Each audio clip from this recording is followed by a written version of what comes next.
Punjabi radio USA ਸੁਣ ਰਹੇ ਸਾਰੇ ਸਰੋਤਿਆਂ ਨੂੰ ਪਿਆਰ ਭਰੀ ਸਤਿ ਸ੍ਰੀ ਅਕਾਲ ਜੀ। ਆਇਆਂ ਨੂੰ ਸਵਾਗਤ ਕਰਦੇ ਹਾਂ ਸਰੋਤੇ ਪ੍ਰੋਗਰਾਮ ਅਪਡੇਟ ਅਮਰੀਕਾ ਦੇ ਵਿੱਚ। ਮੈਂ ਰਾਜਕਨਵੀਰ ਸਿੰਘ, ਜੁੜ ਚੁੱਕੇ ਨੇ ਮੇਰੇ ਨਾਲ ਹਰਜੋਤ ਸਿੰਘ ਖਾਲਸਾ ਜੀ।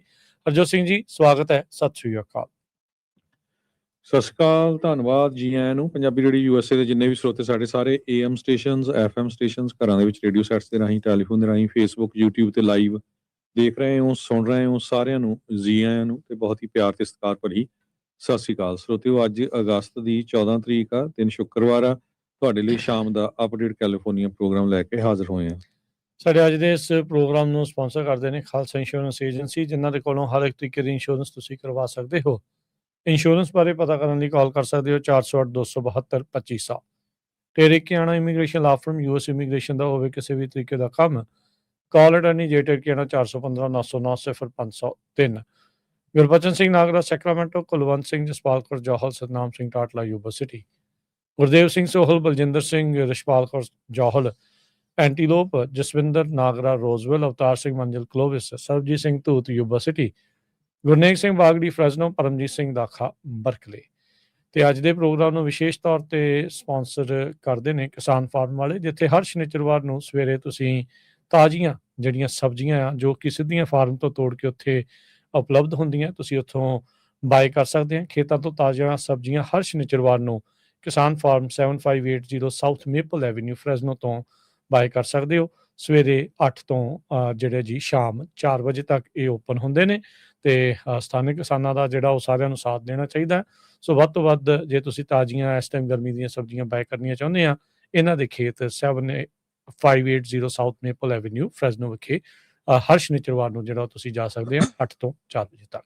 ਜੀ ਹਰਜੋਤ ਸਿੰਘ ਜੀ, ਹੁਣ ਖਬਰਾਂ ਵੱਲ ਨੂੰ ਆਉਂਦੇ ਆ। ਅੱਜ ਦੀਆਂ ਖਬਰਾਂ ਵੱਲ ਚੱਲੀਏ ਤੇ ਅੱਜ ਪ੍ਰੈਜ਼ੀਡੈਂਟ ਡੋਨਲਡ ਟਰੰਪ ਉਹਨਾਂ ਨੇ ਇਹ ਕਿਹਾ ਵੀ ਜਿਹੜਾ ਸਟੇਟ ਆਫ ਹਾਰਮੋਜ਼ ਆ ਉਹਦੇ ਉੱਤੇ ਅਸੀਂ ਪੂਰਾ ਕਬਜ਼ਾ ਕਰ ਲਵਾਂਗੇ, ਉਹ ਸਾਡੇ ਕੋਲ ਹੀ ਹੋਊਗੇ। ਕਹਿੰਦੇ ਵੀ ਜਿਹੜੀ ਟੈਰੀਟਰੀ ਆ ਉਹ ਸਾਡੇ ਅੰਡਰ ਹੀ ਹੋਊਗੀ। ਇਹ ਅੱਜ ਇੱਕ ਪ੍ਰੈਜ਼ੀਡੈਂਟ ਡੋਨਲਡ ਟਰੰਪ ਹੁਣੀ ਕਿਤੇ ਬੋਲ ਰਹੇ ਸੀ, ਉੱਥੇ ਉਹਨਾਂ ਨੇ ਇਹ ਜਿਹੜੇ ਬਿਆਨ ਆ ਆਪਣੇ ਜਾਰੀ ਕੀਤੇ ਹੈਗੇ ਆ। ਹਾਲਾਂਕਿ ਸਾਰਿਆਂ ਨੂੰ ਪਤਾ ਹੈ ਵੀ ਸਟੇਟ ਆਫ ਹਾਰਮੋਜ਼ ਸ਼ਟਡਾਊਨ ਆ, ਤੇ ਪਰ ਟਰੰਪ ਐਡਮਿਨਿਸਟ੍ਰੇਸ਼ਨ ਇਹ ਕਹਿ ਰਿਹਾ ਵੀ 9 ਮਿਲੀਅਨ ਬੈਰਲ ਹਜੇ ਵੀ ਉੱਥੋਂ ਬਾਹਰ ਨਿਕਲ ਰਹੇ ਆ।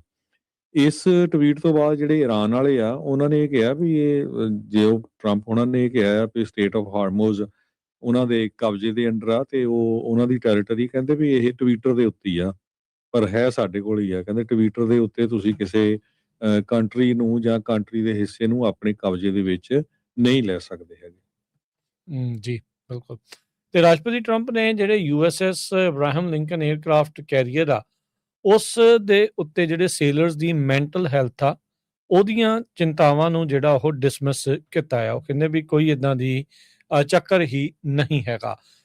ਉਹਨਾਂ ਨੇ ਕਿਹਾ ਵੀ ਜਿਹੜੀ ਇਹ ਕਹਿ ਰਹੇ ਆ ਵੀ ਬਹੁਤ ਲੰਮੇ ਸਮੇਂ ਤੋਂ ਇਹਨਾਂ ਨੂੰ ਡਿਪਲੋਏ ਕੀਤਾ ਆ, ਵਾਜ਼ ਨਾਟ ਨੀਅਰਲੀ ਲੌਂਗ ਇਨਫ, ਵੀ ਇੰਨਾ ਜ਼ਿਆਦਾ ਲੰਮਾ ਸਮਾਂ ਨਹੀਂ ਹੋਇਆ ਵੀ ਇਹਨਾਂ ਨੂੰ ਜਿਹੜਾ ਪਾਣੀ ਦੇ ਵਿੱਚ ਕਹਿ ਲਓ ਵੀ ਸਮੁੰਦਰ ਦੇ ਵਿੱਚ ਰਹਿਣਾ ਜਿਹੜਾ ਉਹ ਪਿਆ ਆ। ਉਹ ਅਮਰੀਕਾ ਦੇ ਇਤਿਹਾਸ ਦੇ ਵਿੱਚ ਸੋ ਫਾਰ ਸਭ ਤੋਂ ਲੌਂਗੈਸਟ ਜਿਹੜੇ ਇਹਨਾਂ ਨੇ ਪਾਣੀ ਦੇ ਵਿੱਚ ਵਿਦਆਊਟ ਗੋਇੰਗ ਟੂ ਐਨੀ ਸ਼ੋਰ, ਕਿਸੇ ਕੋਸਟ ਦੇ ਉੱਤੇ ਜਾਂ ਕਿਸੇ ਬੰਦਰਗਾਹ ਦੇ ਉੱਤੇ ਗਏ ਬਗੈਰ ਲੰਮਾ ਸਮਾਂ ਹੋ ਗਿਆ ਇਹਨਾਂ ਨੂੰ ਇੱਥੇ ਰਹਿੰਦਿਆਂ ਨੂੰ। ਸਵੇਰੇ ਵੀ ਜਿੱਦਾਂ ਤੁਸੀਂ ਜ਼ਿਕਰ ਕੀਤਾ ਸੀਗਾ ਵੀ ਇੱਕ ਸੇਲਰ ਦੀ ਜਿਹੜੀ ਸਪਾਊਸ ਆ ਉਹਨੇ ਦੱਸਿਆ ਵੀ ਉਹਨਾਂ ਦੇ ਕਿੱਦਾਂ ਦੇ ਮੈਸੇਜ ਆ ਰਹੇ ਆ। ਹੁਣ ਜਿਹੜੇ ਅਬਰਾਹਮ ਲਿੰਕਨ ਦੇ ਜਿਹੜੇ ਸੇਲਰਸ ਆ ਉਹਨਾਂ ਦੇ ਪਰਿਵਾਰਾਂ ਨੂੰ ਮਿਲ ਵੀ ਰਹੇ ਆ।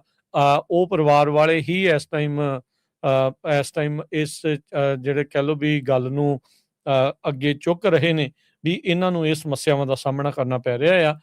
ਪਰ ਰਾਸ਼ਟਰਪਤੀ ਟਰੰਪ ਨੇ ਅੱਜ 에ਅਰਫੋਰਸ 1 ਦੇ ਨੂੰ ਚੜ੍ਹਨ ਤੋਂ ਪਹਿਲਾਂ ਇਹ ਜਿਹੜਾ ਉਹ ਕਿਹਾ ਵੀ ਨਹੀਂ ਬਹੁਤਾ ਲੰਮਾ ਸਮਾਂ ਜਿਹੜਾ ਉਹ ਨਹੀਂ ਹੋਇਆ ਇਹਨਾਂ ਨੂੰ ਉੱਥੇ ਗਿਆ ਨੂੰ। ਉੱਦਾਂ ਜੇ ਦੇਖਿਆ ਜਾਵੇ ਤਾਂ 8.5 ਮਹੀਨੇ ਹੋ ਚੁੱਕੇ ਆ ਇਹ ਸੇਲਰਸ ਨੂੰ ਆਪਣੇ ਘਰੋਂ ਪਰਿਵਾਰਾਂ ਤੋਂ ਦੂਰ ਹੋਇਆਂ ਨੂੰ ਤੇ ਸਮੁੰਦਰ ਦੇ ਵਿੱਚ ਸਮਾਂ ਗੁਜ਼ਾਰਦਿਆਂ ਨੂੰ। ਤੇ ਟਰੰਪ ਹੁਣੀ ਕਹਿ ਰਿਹਾ ਵੀ ਨਹੀਂ ਬਹੁਤਾ ਸਮਾਂ ਅਜੇ ਇਹਨਾਂ ਨੂੰ ਨਹੀਂ ਹੋਇਆ ਹੈਗਾ। ਅੱਜ ਦੀ ਜਿਹੜੀ ਸੈਕਰਾਮੈਂਟੋ ਬੀ ਆ ਉਹ ਰਿਪੋਰਟ ਕਰ ਰਹੀ ਆ ਵੀ ਜਿਹੜੇ ਆਈਸ ਨੇ ਏਸ਼ੀਅਨ ਅਮਰੀਕਨ ਲੋਕਾਂ ਨੂੰ ਕੈਲੀਫੋਰਨੀਆ ਦੇ ਵਿੱਚ ਬਹੁਤ ਵੱਡੀ ਗਿਣਤੀ 'ਚ ਅਰੈਸਟ ਕੀਤਾ। ਕਹਿੰਦੇ 1000% ਅਰੈਸਟ ਜਿਹੜਾ ਇਨਕਰੀਜ਼ ਹੋਇਆ ਹੈ। ਅਗਸਤ 14 ਦੀ ਜਿਹੜੀ ਸੈਕਰਾਮੈਂਟੋ ਬੀ ਆ ਅੱਜ ਦੀ, ਉਹ ਤੁਹਾਡੇ ਨਾਲ ਮੈਂ ਖਬਰ ਸਾਂਝੀ ਕਰ ਰਿਹਾ ਆ। ਇਮੀਗ੍ਰੇਸ਼ਨ ਅਰੈਸਟ ਜਿਹੜੇ ਏਸ਼ੀਅਨ ਅਮਰੀਕਨ ਤੇ ਪੈਸੀਫਿਕ ਆਈਲੈਂਡਰਸ ਆ ਇਹ ਮੋਰ ਦੈਨ 10 ਫੋਲਡ ਇਹਨਾਂ ਦੀ ਪਹਿਲੇ ਸਾਲ ਜਿਹੜਾ ਪ੍ਰੈਜ਼ੀਡੈਂਟ ਡੋਨਲਡ ਟਰੰਪ ਉਹਨਾਂ ਦਾ ਸੀਗਾ ਸੈਕੰਡ ਟਰਮ ਦਾ, ਉਹਦੇ ਵਿੱਚ ਇਹਨਾਂ ਦੀ ਅਰੈਸਟ ਹੋਈ ਆ। ਇਹ ਜਿਹੜਾ ਐਨਾਲਿਸਿਸ ਆ ਇਹ ਫਾਊਂਡ ਕੀਤਾ ਗਿਆ AAPI ਕੈਲੀਫੋਰਨੀਅਨਸ ਵੱਲੋਂ। ਉਹਨੇ ਕਿਹਾ ਵੀ 10 ਵਿੱਚੋਂ ਇੱਕ ਅਰੈਸਟ ਜਿਹੜਾ US ਇਮੀਗ੍ਰੇਸ਼ਨ ਕਸਟਮ ਐਨਫੋਰਸਮੈਂਟ ਨੇ 2025 'ਚ ਕੀਤਾ ਉਹ ਏਸ਼ੀਅਨ ਸੀਗੇ। ਕਹਿੰਦੇ 1109% ਇਨਕਰੀਜ਼ ਆ ਉਹ ਪਹਿਲੇ ਸਾਲ ਨਾਲੋਂ, ਤੇ ਇਹ ਇੱਕ ਬਹੁਤ ਵੱਡਾ ਨੰਬਰ ਹੈਗਾ।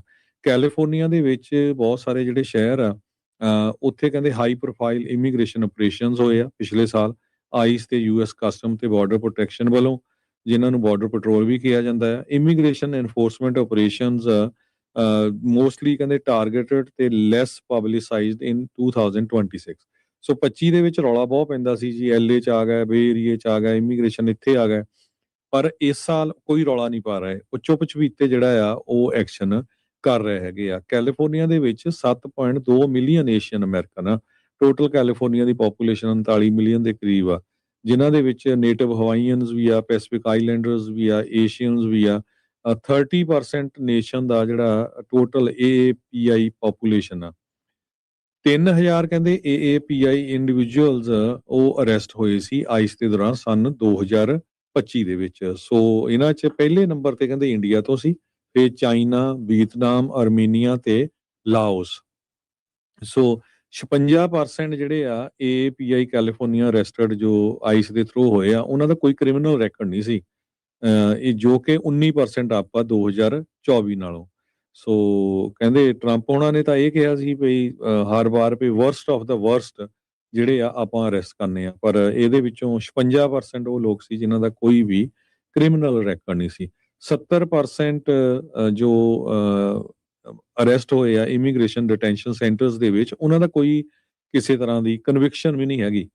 ਇਹ ਸਾਇਰਾਕੂਜ਼ ਯੂਨੀਵਰਸਿਟੀ ਦਾ ਇੱਕ ਟ੍ਰਾਂਜੈਕਸ਼ਨਲ ਰੈਕਰਡਸ ਐਕਸੈਸ ਕਲੀਅਰਿੰਗ ਹਾਊਸ ਆ, ਉਹਨਾਂ ਨੇ ਡਾਟਾ ਜਿਹੜਾ ਪ੍ਰੋਵਾਈਡ ਕੀਤਾ ਹੈਗਾ ਆ। ਸੋ ਇਹ ਅੱਜ ਸੈਕਰਾਮੈਂਟੋ ਵੀ ਨੇ ਕਾਫੀ ਵੱਡੀ ਜਿਹੜੀ ਸਟੋਰੀ ਆ ਉਹ ਕੈਲੀਫੋਰਨੀਆ ਦੇ ਵਿੱਚ ਜਿਹੜੇ ਏਸ਼ੀਅਨਸ ਅਰੈਸਟ ਹੋਏ ਆ ਉਹਨਾਂ ਚੋਂ ਜ਼ਿਆਦਾ ਜਿਹੜੇ ਇੰਡੀਅਨ ਮੂਲ ਦੇ ਆ ਉਹਨਾਂ ਦੇ ਬਾਰੇ ਰਨ ਕੀਤੀ ਹੈਗੀ। ਜੀ, ਅਗਲੀ ਗੱਲ ਕਰਦੇ ਜਾਈਏ। ਹੁਣ ਤੋਂ ਕੁਛ ਜਿਹੜੇ ਘੰਟੇ ਪਹਿਲਾਂ ਇਹ ਖਬਰ ਆ ਰਹੀ ਆ ਵੀ ਇੰਡੋਨੇਸ਼ੀਆ ਦੇ ਤੱਟ ਦੇ ਨਜ਼ਦੀਕ 7.7 ਮੈਗਨੀਚਿਊਡ ਦਾ ਇੱਕ ਭੂਚਾਲ ਆ ਉਹ ਆਇਆ ਆ ਈਸਟ ਫਲੋਰਸ ਰੀਜਨ ਦੇ ਵਿੱਚ, ਜਿਸ ਕਰਕੇ ਉੱਥੇ ਸੁਨਾਮੀ ਦੀ ਵਾਰਨਿੰਗ ਵੀ ਇਸ਼ੂ ਕੀਤੀ ਗਈ ਹੈਗੀ ਆ। ਯਾਦ ਹੋਣਾ ਹਰਜੋਤ ਸਿੰਘ ਜੀ, ਅੱਜ ਤੋਂ ਕਈ ਸਾਲ ਪਹਿਲਾਂ ਇਸੇ ਤਰੀਕੇ ਦੇ ਨਾਲ ਇਸੇ ਹੀ ਇਲਾਕੇ ਦੇ ਵਿੱਚ ਬਹੁਤ ਵੱਡਾ ਭੂਚਾਲ ਆਇਆ ਸੀ, ਜਿਸ ਦੇ ਕਰਕੇ ਜਿਹੜਾ ਇਹ ਸੈਲਾਬ ਆਇਆ, ਸੁਨਾਮੀ ਆਈ, ਉਸਨੇ ਭਾਰਤ ਅਤੇ ਹੋਰ ਇੰਡੋਨੇਸ਼ੀਆ ਤੇ ਇਰਦ ਗਿਰਦ ਦੇ ਜਿਹੜੇ ਇਲਾਕਿਆਂ ਦੇ ਵਿੱਚ ਬਹੁਤ ਹੀ ਭਾਰੀ ਨੁਕਸਾਨ ਕੀਤਾ ਸੀ। ਹਜ਼ਾਰਾਂ ਤੋਂ ਲੱਖਾਂ ਹੀ ਲੋਕਾਂ ਦੀ ਉਸ ਸੁਨਾਮੀ ਦੇ ਨਾਲ ਜਾਨ ਚਲੇ ਗਈ ਸੀ। ਇੰਡੋਨੇਸ਼ੀਆ ਦੀ ਮੀਟਰੀਓਲੋਜੀ, ਕਲਾਈਮੇਟੋਲੋਜੀ ਤੇ ਜੀਓਫਿਜ਼ਿਕਸ ਏਜੰਸੀ ਨੇ ਸੁਨਾਮੀ ਵਾਰਨਿੰਗ ਇਸ਼ੂ ਕਰ ਦਿੱਤੀ ਆ। ਲੋਕਾਂ ਨੂੰ ਕਿਹਾ ਆ ਵੀ ਬੀਚਿਸ ਤੇ ਰਿਵਰ ਬੈਂਕਸ ਦੇ ਨਜ਼ਦੀਕ ਨਾ ਰਹਿਣ। ਇਹ ਕਹਿੰਦੇ ਵੀ ਬਹੁਤ ਹੀ ਸ਼ੈਲੋ ਅੰਡਰ ਸੀ ਕੁਏਕ ਸੀਗਾ ਫਲੋਰਸ ਆਈਲੈਂਡ ਦੇ ਨਜ਼ਦੀਕ। ਸੋ ਰੈਜ਼ੀਡੈਂਟਸ ਕਹਿੰਦੇ ਵੀ ਜਿਹੜੇ ਕੋਸਟ ਲਾਈਨ ਦੇ ਉੱਤੇ ਆ ਉਹਨਾਂ ਨੂੰ ਇਹ ਆਖਿਆ ਗਿਆ ਆ ਵੀ ਭਾਈ ਜਿਹੜੀਆਂ ਉੱਚੀਆਂ ਥਾਵਾਂ ਆ ਉਹਨਾਂ ਦੇ ਵੱਲ ਨੂੰ ਤੁਸੀਂ ਚਲੇ ਜਾਓ।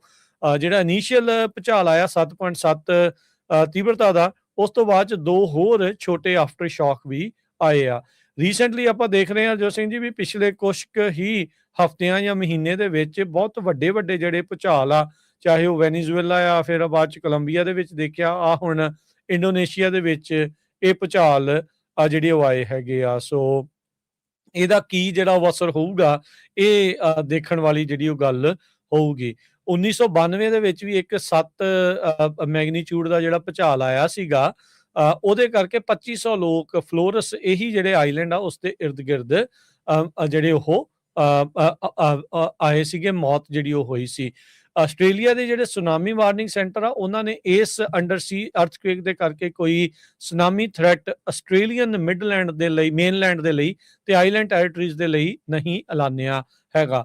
ਇੰਡੋਨੇਸ਼ੀਆ ਤਕਰੀਬਨ 17,000 ਛੋਟੇ ਵੱਡੇ ਟਾਪੂਆਂ ਦਾ ਸਮੂਹ ਆ ਤੇ ਉੱਥੇ ਕਾਫੀ ਜ਼ਿਆਦਾ ਭੂਚਾਲ ਆਉਂਦੇ ਰਹਿੰਦੇ ਆ, ਕਿਉਂਕਿ ਇਹ ਜਿਹੜੀ ਇਹਨਾਂ ਦੀ ਲੋਕੇਸ਼ਨ ਆ ਜਿਓਗ੍ਰਾਫਿਕਲੀ ਇੱਕ ਰਿੰਗ ਆਫ ਫਾਇਰ ਦੇ ਉੱਤੇ ਆ, ਜਿਹੜੇ ਕਿ ਵੋਲਕੈਨੋਸ ਤੇ ਫਾਲਟ ਲਾਈਨਸ ਜਿਹੜੇ ਪੈਸੀਫਿਕ ਬੇਸਿਨ ਦੇ ਨਾਲ ਸੰਬੰਧਿਤ ਆ, ਉੱਥੇ ਜਿਹੜੇ ਇਹ ਸਥਿਤ ਹੈਗੇ ਆ।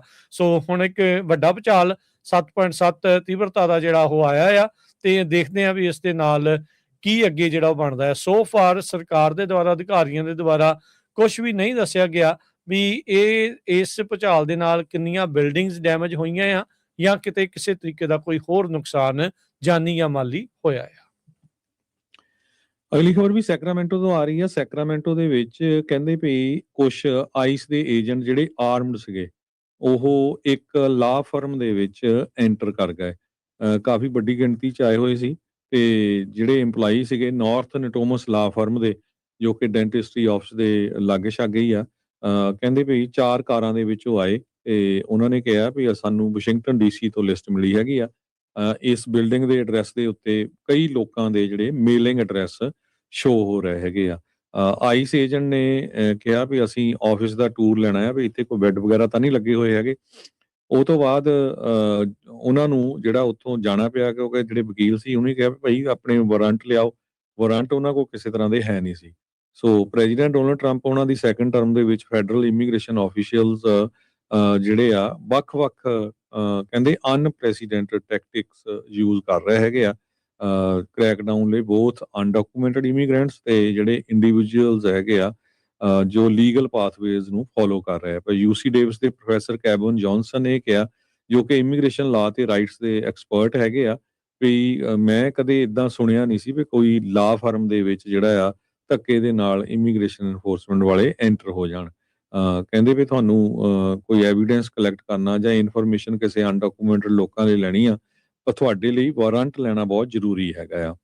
ਰੈਸਾ ਮੋਰਿਸ ਜੋ ਓਨਰ ਆ ਮੋਰਿਸ ਲਾ ਫਰਮ ਦੇ, ਉਹ ਕਹਿੰਦੇ ਵੀ 9:16 ਤੇ ਕੱਲ ਮੈਨੂੰ ਟੈਕਸਟ ਆਇਆ ਵੀ ਮੇਰੇ EMPLOYEE ਦਾ ਵੀ ਇਮੀਗ੍ਰੇਸ਼ਨ ਇਜ਼ ਹੇਅਰ, ਤੇ ਮੈਸੇਜ ਕਹਿੰਦੇ ਵੀ ਇੱਕ EMPLOYEE ਵੱਲੋਂ ਸੀ, ਤੇ ਕਹਿੰਦਾ ਮੈਂ ਏਜੰਟ ਨੂੰ ਉਹਨੂੰ ਕਹਿਤਾ ਆਪਣੇ EMPLOYEE ਨੂੰ ਵੀ ਏਜੰਟ ਨੂੰ ਕਹਿਦਾ ਵੀ ਆਪਣਾ ਵਾਰੰਟ ਲਿਆਓ, ਨਹੀਂ ਤਾਂ ਤੁਸੀਂ ਇੱਥੇ ਨਹੀਂ ਐਂਟਰ ਕਰ ਸਕਦੇ। ਫਿਰ ਜਦੋਂ ਉਹਨਾਂ ਨੂੰ ਪੁੱਛਿਆ ਗਿਆ ਤੇ ਉਹ ਤੋਂ ਬਾਅਦ ਜਿਹੜੇ ਆ ਚਲੇ ਗਏ, ਤੇ ਉਹਨਾਂ ਨੇ ਇਹ ਕਿਹਾ ਵੀ ਅਸੀਂ ਜੇ ਸਾਨੂੰ ਸਾਰੇ ਰੂਮ ਨਾ ਦਿਖਾਲੇ ਤੇ ਅਸੀਂ ਸ਼ੀਸ਼ੇ ਤੱਕ ਵੀ ਤੋੜ ਦਾਂਗੇ, ਅਸੀਂ ਦੇਖਣੇ ਆ ਵੀ ਇੱਥੇ ਬੈੱਡ ਵਗੈਰਾ ਤਾਂ ਨਹੀਂ ਲੱਗੇ ਹੋਏ ਹੈਗੇ। ਮੋਰਿਸ ਨੇ ਇਹ ਕਿਹਾ ਵੀ ਜਿਹੜੇ ਕਲਾਇੰਟਸ ਹੈਗੇ ਆ ਇਮੀਗ੍ਰੇਸ਼ਨ ਲਾਇਰਸ, ਜਿਹੜੇ ਵਿਕਟਮਸ ਆਫ ਕ੍ਰਾਈਮ ਹੈਗੇ ਆ, ਉਹ ਕਈ ਵਾਰ ਸਾਡੇ ਆਫਿਸ ਦਾ ਐਡਰੈਸ ਯੂਜ਼ ਕਰਦੇ ਆ ਮੇਲਿੰਗ ਦੇ ਲਈ, ਤੇ ਕਹਿੰਦੇ ਵੀ 2000 ਤੋਂ ਵੱਧ ਕਲਾਇੰਟਸ ਨੂੰ ਅਸੀਂ ਰੀਪ੍ਰੈਜ਼ੈਂਟ ਕਰਦੇ ਹੈਗੇ ਆ ਇਸ ਟਾਈਮ ਦੇ ਉੱਤੇ। ਘੱਟੋ ਘੱਟ 1 ਘੰਟਾ ਉੱਥੇ ਜਿਹੜੇ ਇਮੀਗ੍ਰੇਸ਼ਨ ਦੇ EMPLOYEE ਸੀਗੇ, ਏਜੰਟ ਸੀਗੇ, ਉਹ ਉਸ ਆਫਿਸ ਦੇ ਵਿੱਚ ਰਹੇ। ਜੀ, ਜੇਸਨ ਆਰਡੇ ਕੈਂਬਰਿਜ ਯੂਨੀਵਰਸਿਟੀ ਦਾ ਸਭ ਤੋਂ ਯੰਗੈਸਟ ਛੋਟੀ ਉਮਰ ਦਾ ਕਾਲੇ ਮੂਲ ਦਾ ਪ੍ਰੋਫੈਸਰ ਸੀ। ਲੰਡਨ ਦੇ ਵਿੱਚ ਕਹਿੰਦੇ ਵੀ ਉਸ ਦੀ ਮੌਤ ਹੋ ਗਈ ਆ। ਕੁਛ ਵੀਕ ਪਹਿਲਾਂ ਹੀ ਉਸਨੇ ਰਿਜ਼ਾਈਨ ਕੀਤਾ ਸੀ ਯੂਨੀਵਰਸਿਟੀ ਤੋਂ, ਕਿਉਂਕਿ ਉਸ ਦੇ ਉੱਤੇ ਪਲੇਜਰਿਜ਼ਮ ਜਿਹੜੀ ਆ ਕਾਪੀ ਪੇਸਟ ਵਾਲੀਆਂ ਜਿਹੜੀਆਂ ਚੀਜ਼ਾਂ ਹੁੰਦੀਆਂ ਉਹਦੇ ਦੋਸ਼ ਲੱਗੇ ਸੀ। ਉਹਦੇ ਪਰਿਵਾਰ ਨੇ ਇਹ ਜਾਣਕਾਰੀ ਦਿੱਤੀ ਆ ਵੀ 41 ਸਾਲਾ ਜੇਸਨ ਆਰਡੇ ਉਸ ਦੀ ਜਿਹੜੀ ਉਹ ਮੌਤ ਹੋ ਗਈ ਆ। ਸੋ ਕਹਿੰਦੇ ਵੀ ਜੇਸਨ ਸਬਸਟੈਂਸ ਅਬਿਊਜ਼ ਦਾ ਸਬਜੈਕਟ ਸੀਗਾ, ਉਹ ਉਸਨੂੰ ਜਿਹੜੇ ਆ ਇਹਦੇ ਕਰਕੇ ਤੇ 3 ਸਾਲ ਨਾਟ ਸਬਸਟੈਂਸ ਸਸਟੇਨਡ ਅਬਿਊਜ਼ ਦਾ ਜਿਹੜਾ ਕੈਂਪੇਨ ਉਸ ਦੇ ਉਲਟ ਜਿਹੜਾ ਉਹ ਚੱਲਿਆ ਸੀ, ਜਦੋਂ ਤੋਂ ਇਸ ਨੇ ਪ੍ਰੋਫੈਸਰ ਬਣਿਆ ਸੀਗਾ ਕੈਂਬਰਿਜ ਯੂਨੀਵਰਸਿਟੀ ਨੂੰ ਲੈ ਕੇ। ਸੋ ਕਹਿੰਦੇ ਵੀ ਕਿਸੇ ਨੇ ਵੀ ਕੋਈ ਕਸਰ ਨਹੀਂ ਛੱਡੀ ਉਸ ਨੂੰ ਨੀਵਾਂ ਜਿਹੜਾ ਉਹ ਦਿਖਾਉਣ ਦੇ ਲਈ। ਕਹਿੰਦੇ ਵੀ ਮਿਸ ਇਨਫੋਰਮੇਸ਼ਨ ਦਾ ਕੈਂਪੇਨ ਉਸ ਦੇ ਉਲਟ ਬਹੁਤ ਜ਼ਿਆਦਾ ਜਿਹੜਾ ਉਹ ਚੱਲ ਰਿਹਾ ਸੀਗਾ, ਤੇ ਇਦਾਂ ਲੱਗ ਰਿਹਾ ਵੀ ਉਹ ਇਸ ਪੂਰੇ ਸਟ੍ਰੈਸ ਨੂੰ ਨਹੀਂ ਝੱਲ ਸਕਿਆ ਹੈਗਾ। ਸੋ ਉਹਦੇ ਪਰਿਵਾਰ ਵਾਲੇ ਕਹਿੰਦੇ ਆ ਵੀ ਇੱਕ amazing father, partner, brother, uncle ਤੇ ਸਨ ਆ ਉਸ ਦੀ ਜਿਹੜੀ ਉਹ ਮੌਤ ਹੋਈ ਆ। ਲੰਡਨ ਦੀ ਮੈਟਰੋਪੋਲੀਟਨ ਪੁਲਿਸ ਨੇ ਅਜੇ ਤੱਕ ਉਸ ਨੂੰ ਆਇਡੈਂਟੀਫਾਈ ਨਹੀਂ ਕੀਤਾ। ਉਹਨਾਂ ਨੇ ਇਹ ਕਿਹਾ ਵੀ 41 ਸਾਲਾਂ ਦਾ ਇੱਕ ਬੰਦਾ ਅਨਰਿਸਪੌਂਸਿਵ ਆਪਣੀ ਉਸ ਪ੍ਰਾਪਰਟੀ ਦੇ ਅੰਦਰ ਮਿਲਿਆ ਜਿਹੜਾ ਉਹ ਸੀਗਾ, ਜਿਸ ਨੂੰ ਪੁਲਿਸ ਨੇ ਬਾਅਦ ਦੇ ਵਿੱਚ ਮ੍ਰਿਤ ਘੋਸ਼ਿਤ ਕੀਤਾ, ਤੇ ਹੁਣ ਪਰਿਵਾਰ ਵਾਲੇ ਜਿਹੜੇ ਉਹ ਕਹਿ ਰਹੇ ਆ ਵੀ ਉਸ ਦੀ ਜਿਹੜੀ ਆ ਉਹ ਮੌਤ ਹੋ ਚੁੱਕੀ ਆ। ਸੋ ਅਨਐਕਸਪੈਕਟਡ ਆ, ਤੇ ਪੁਲਿਸ ਕਹਿੰਦੇ ਵੀ ਕੁਝ ਸਾਨੂੰ ਸਸਪੀਸ਼ੀਅਸ ਇਸ ਦੇ ਵਿੱਚ ਨਹੀਂ ਲੱਗ ਰਿਹਾ ਹੈਗਾ। ਸੋ ਹੁਣ ਇਹ ਨਹੀਂ ਪਤਾ ਵੀ ਇਸ ਦੀ ਮੌਤ ਕਿਹੜੇ ਕਾਰਨਾਂ ਕਰਕੇ ਹੋਈ ਆ, ਉਸ ਦੀ ਜਾਂਚ ਜਿਹੜੀ ਉਹ ਅੱਗੇ ਚੱਲੇਗੀ। 37 ਸਾਲ ਦੀ ਉਮਰ ਦੇ ਵਿੱਚ ਯੂਨੀਵਰਸਿਟੀ ਆਫ ਕੈਂਬਰਿਜ ਇਸਨੇ 2023 ਚ ਜਿਹੜਾ ਉਹ ਜੁਆਇਨ ਕੀਤਾ ਸੀ ਤੇ ਦੁਨੀਆ ਦੀ ਤੇ ਬ੍ਰਿਟੇਨ ਦੀ ਖਾਸ ਕਰਕੇ ਕਹਿ ਸਕਦੇ ਵੀ ਸਭ ਤੋਂ ਮਸ਼ਹੂਰ ਯੂਨੀਵਰਸਿਟੀਆਂ ਦੇ ਵਿੱਚ ਸਭ ਤੋਂ ਛੋਟੀ ਉਮਰ ਦਾ ਇਹ ਪ੍ਰੋਫੈਸਰ ਬਣਿਆ ਸੀ। ਤੁਸੀਂ ਸੋਚਦੇ ਹੋਵੋਗੇ ਵੀ ਕਾਰ ਦੇ ਉੱਤੇ ਜਾਂ ਕਿਸੇ ਨੂੰ ਪਿਕਅਪ ਦੇ ਉੱਤੇ ਤਾਂ DUI ਦੀ ਟਿਕਟ ਮਿਲ ਸਕਦੀ ਆ, ਪਰ ਟਰੈਕਟਰ ਦੇ ਉੱਤੇ ਵੀ ਜਿਹੜੀ ਟਿਕਟ ਆ ਉਹ ਜੁੱਬਾ ਸਿਟੀ ਦੇ ਵਿੱਚ ਇੱਕ ਬੰਦੇ ਨੂੰ ਮਿਲ ਗਈ ਹੈਗੀ ਆ। ਪਿਛਲੇ ਸ਼ਨੀਚਰਵਾਰ ਨੂੰ 55 ਸਾਲਾਂ ਦਾ ਇੱਕ ਬੰਦਾ ਜੋ ਆ ਉਹ ਕੈਲੀਫੋਰਨੀਆ ਰੋਡਵੇ ਦੇ ਉੱਤੇ ਇੱਕ ਟਰੈਕ ਆ ਰਿਹਾ ਸੀ, ਖੇਤਾਂ ਤੋਂ ਆ ਰਿਹਾ ਹੋਣਾ ਜਾਂ ਖੇਤਾਂ ਨੂੰ ਜਾ ਰਿਹਾ ਸੀ, ਤੇ ਕਹਿੰਦੇ ਵੀ ਜਦੋਂ ਉਹਨੂੰ ਪੁਲਿਸ ਵਾਲਿਆਂ ਨੇ ਉਹਨੂੰ ਰੋਕਿਆ ਤੇ ਉਸਨੇ ਸ਼ਰਾਬ ਪੀਤੀ ਹੋਈ ਸੀ ਤੇ ਉਹਨਾਂ ਨੇ ਕਿਹਾ ਵੀ you can get a DUI on a tractor too. ਇਹ ਪੁਲਿਸ ਵਾਲਿਆਂ ਨੇ ਲਿਖਿਆ ਆਪਣੇ ਫੇਸਬੁੱਕ ਪੇਜ ਦੇ ਉੱਤੇ। ਤੇ ਜੁਬਾ ਸਿਟੀ ਦੇ ਪੁਲਿਸ ਆਫੀਸਰਸ ਨੇ ਇਹ ਕਿਹਾ ਵੀ ਟਰੈਕਟਰ ਜਦੋਂ ਆਪਰੇਟ ਕਰਦਾ ਸੀ ਰੋਡ ਦੇ ਉੱਤੇ ਸੈਚਰਡੇ ਨਾਈਟ ਨੂੰ, ਤੇ ਉਹਨਾਂ ਨੇ ਟ੍ਰੈਫਿਕ ਸਟਾਪ ਤੇ ਉਹਨੂੰ ਰੋਕਿਆ ਤੇ ਕੋਈ ਅਨਸਪੈਸੀਫਾਈਡ ਵਹੀਕਲ ਕੋਡ ਵਾਇਲੇਸ਼ਨ ਸੀ। ਤੇ ਉਹ ਤੋਂ ਬਾਅਦ ਜਦੋਂ ਚੈੱਕ ਕੀਤਾ ਵੀ ਡਰਾਈਵਰ ਉਹਨਾਂ ਨੇ ਤਾਂ ਸ਼ਰਾਬ ਪੀਤੀ ਹੋਈ ਆ, ਟਰੈਕਟਰ ਤੇ ਖੇਤਾਂ ਤੋਂ ਜਾਂ ਚਲਾ ਕੇ ਆ ਰਹੇ ਸੀ, ਸੋ ਉਹਨੂੰ ਫਿਰ ਬਾਅਦ ਦੇ ਵਿੱਚ ਬੁੱਕ ਕਰ ਲਿਆ ਗਿਆ ਤੇ ਸਟਰ ਕਾਉਂਟੀ ਜੇਲ੍ਹ ਦੇ ਵਿੱਚ ਭੇਜ ਦਿੱਤਾ ਗਿਆ। ਜੀ ਸੋ ਇਹ ਰਾਜਕੁਮਾਰ ਦੀ ਸਹੀ ਐਡੀ ਵੱਡੀ ਖਬਰ ਬਣੀ ਹੈ। ਯਾਹੂ ਹੋਰ ਵੱਡੀਆਂ AOL ਹੋਰ ਕਿੰਨੀਆਂ ਜਿਹੜੀਆਂ ਏਜੰਸੀਜ਼ ਆ ਉਹਨਾਂ ਨੇ ਵੀ ਇਹ ਕਵਰ ਕੀਤੀ ਹੈ ਕਿ ਲੋਕਲ ਦਾ ਚਲੋ ਅਪੀਲ ਡੈਮੋਕ੍ਰੇਟ ਜਾਂ ਕੋਈ ਲੋਕਲ ਚੈਨਲ ਨੇ ਕਵਰ ਕਰਨੀ ਸੀ, ਪਰ ਉਹਨਾਂ ਨੇ ਇਸ ਹਿਸਾਬ ਨਾਲ ਕੀਤੀ ਵੀ ਦੇਖੋ ਹੁਣ ਟਰੈਕਟਰ ਦੇ ਉੱਤੇ ਵੀ ਜਿਹੜੀ ਟਿਕਟ ਆ ਉਹ ਮਿਲ ਗਈ ਹੈਗੀ। ਨਹੀਂ ਹੁੰਦਾ ਫਿਰ ਹਰਜੋਤ ਸਿੰਘ ਜੀ, ਟਰੈਕਟਰ ਗੱਡੀਓ ਹੀ ਚਲਾਉਣੀ ਇੰਨੀ ਘਾਤਕ ਹੁੰਦੀ ਆ ਕਿਸੇ ਵੀ ਨਸ਼ੇ ਦਾ ਸੇਵਨ ਕਰਕੇ, ਤਾਂ ਟਰੈਕਟਰ ਦਾ ਬਹੁਤ ਤਗੜਾ ਹੁੰਦਾ ਆ ਵੀ ਕੱਲ ਨੂੰ ਪਤਾ ਨਾ ਵੀ ਕੀ ਜਿਹੜਾ ਉਹ ਹੋ ਜਾਵੇ। ਸੋ ਹੋਪਫੁਲੀ ਇੱਦਾਂ ਦੀ ਚੀਜ਼ਾਂ ਜਿਹੜੀਆਂ ਉਹ ਘੱਟ ਹੀ ਹੋਣ, ਤਾਂ ਹੀ ਜਿਹੜੀ ਉਹ ਚੰਗੀ ਗੱਲ ਹੈਗੀ ਆ।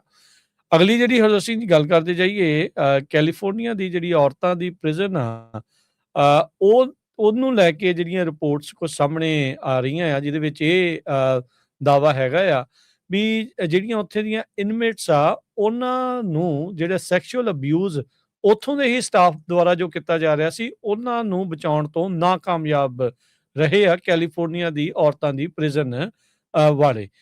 ਸੋ ਜਸਟਿਸ ਡਿਪਾਰਟਮੈਂਟ ਦੇ ਦੁਆਰਾ ਇਹ ਜਿਹੜੀ ਅਨਾਊਂਸਮੈਂਟ ਆ ਉਹ ਕੀਤੀ ਜਿਹੜੀ ਉਹ ਗਈ ਹੈਗੀ ਆ। 13 ਤਰੀਕ ਨੂੰ ਕੱਲ ਜਿਹੜੀ ਇਹ ਕਾਨਫਰੰਸ ਹੋਈ ਸੀ ਡਾਊਨਟਾਊਨ LA ਦੇ ਵਿੱਚ 2 ਸਾਲਾਂ ਦੀ ਇਨਵੈਸਟੀਗੇਸ਼ਨ ਤੋਂ ਬਾਅਦ ਦੇ ਵਿੱਚ।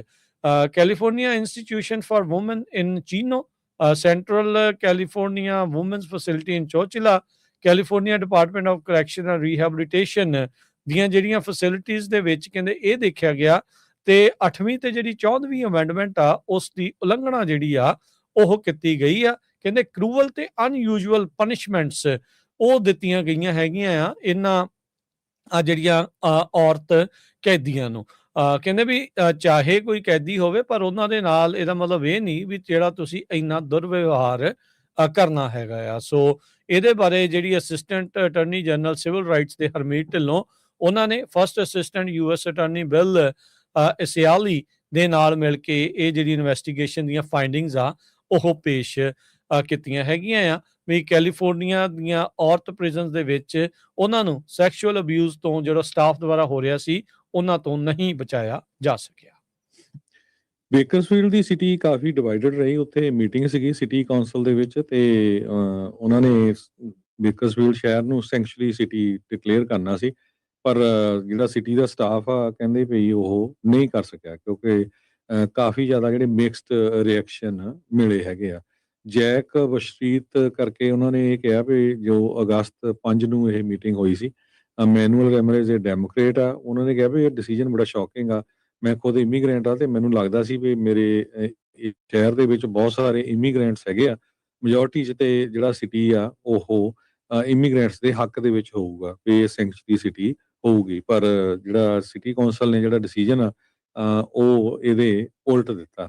ਸੋ ਕਹਿੰਦੇ ਸਿਟੀ ਆਫ ਬੇਕਰਫੀਲਡ ਨੇ ਕਨਫਰਮ ਕਰ ਦਿੱਤਾ ਵੀ action on sanctuary city policies is not expected to come back to any future council meeting. ਉਹ ਹੁਣ ਵੀ ਨਹੀਂ ਕੀਤਾ ਤੇ ਅੱਗੇ ਆਉਣ ਵਾਲੇ ਵਿੱਚ ਵੀ ਨਹੀਂ ਕਦੇ ਹੋਊਗਾ। ਸੋ ਸਿਟੀ ਆਫ ਬੇਕਰਸਫੀਲਡ ਹੁਣ ਸੈਂਕਚੁਰੀ ਸਿਟੀ ਨਹੀਂ ਰਿਹਾ ਜੀ। ਤੇ ਹਰਜੋਤ ਸਿੰਘ ਸਮਾਂ ਆਪਣੇ ਪ੍ਰੋਗਰਾਮ ਦਾ ਸਮਾਪਤ ਆ। ਜਾਂਦੇ ਮਾਰਕੀਟਸ ਦੇ ਬਾਰੇ ਜੇ ਤੁਹਾਨੂੰ ਜਾਣਕਾਰੀ ਸਾਂਝੀ ਕਰਦੇ ਜਾਈਏ ਤਾਂ ਡਾਓ ਜੋਨ ਅੱਜ 108 ਪੁਆਇੰਟ ਘਟਿਆ, 53,732 ਤੇ ਬੰਦ ਹੋਇਆ। S&P 13 ਪੁਆਇੰਟ ਘਟ ਕੇ 7700, 86 ਦੇ ਬੰਦ ਹੋਇਆ। ਸੋਨੇ ਦਾ ਭਾਅ ਨੈਸਡੈਕ 74 ਪੁਆਇੰਟ ਘੱਟ ਕੇ 26,729 ਦੇ ਬੰਦ ਹੋਇਆ। ਸੋਨੇ ਦਾ ਭਾਅ 4400 ਤੇ $32 ਪ੍ਰਤੀ ਟ੍ਰੋਏ ਆਉਂਸ। ਕੱਚੇ ਤੇਲ ਦੀ ਕੀਮਤ $82 ਪ੍ਰਤੀ barrel. 10 year yield 4.69%। Crypto currency 'ਚ ਬਿਟਕੋਇਨ 62,951 ਤੇ ਇਥੀਰੀਅਮ $1881 ਦੇ ਬਰਾਬਰ ਚੱਲ ਰਿਹਾ ਹੈ। $1 ਦੇ ਬਰਾਬਰ ਕੈਨੇਡਾ ਦੇ $1 ਤੇ 39 ਸੈਂਟ ਰਹੇ ਆ। ਇੰਡੀਆ ਦੇ 95 ਰੁਪਏ ਤੇ 60 ਪੈਸੇ।